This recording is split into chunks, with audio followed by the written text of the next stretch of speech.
Aslam guys, मैं मोहम्मद अफजल। साडा YouTube channel है पेंडू जट। जेड़ा साडे चैनल ते नवा है, लाइक करे सब्सक्राइब करे।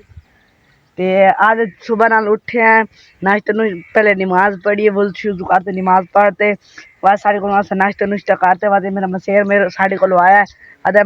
मसेरा पो बैल मेरे चाचू दा बैल हो गयो है पट्ठियां वाले उन्हें बैल लगा पे चार जनते गारे ब्लॉक श्लोक करना है असो ना उले जब बैल पाड़ते ना लगे हैं ऐसा क्या ब्लॉक श्लोक करते तो मगर जब उन्हें मगर से पट्ठे उड़न गयो है तो मगर जान पैसा कोई ब्लॉग श्लोक बना उन्हें से जट्टा वाला पेंडू जट्टा वाला काम करे ना पर मेरे चाचा उन जट्टा वाला काम करन गयो है ना तनु सही ने टोरिया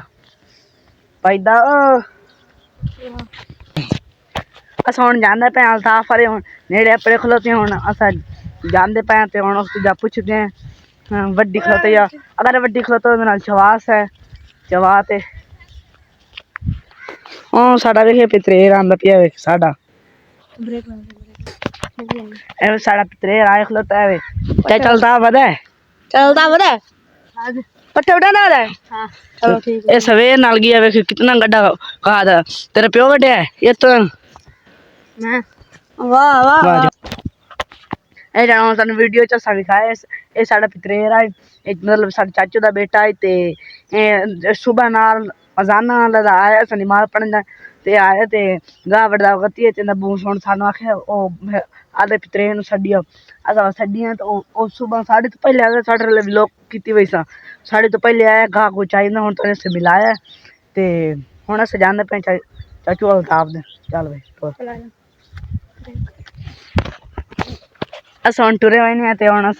जा पुछदे हैं किसे कोलों ओ किथे वदा किथे गा पटे ना किथे पट्टे वडे ना बाग शाम ले बाग वडे ना सारे व्लॉग बनाते लोग श्लोक करे ने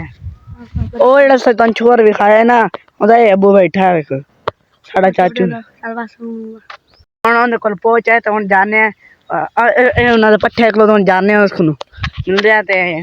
उना पट्ठे पुट्टे वेदे पट्ठे पुट्टे वाड़ लाइया कोनी सवड ऐसा हुन अपना ते त्रै थबे वड्डी खलोते है एक ए थब्बा दो ओ बने ना कती है ते ए हुन ए बन्नी खलोता हुन नाल चवैने चवा ते हम बस चलते हैं ए नासी दोसी नाश्ता नुश्ता खाते डुक्सी टोकते नाश्ता नुश्ता खाते ना मोड़ा सब वादू व्लॉग करेसू ते उससे चितवाना सा हाजिरी देसू ए साडा व्लॉग अच्छा लगे तो like subscribe share comments follow जरूर करें।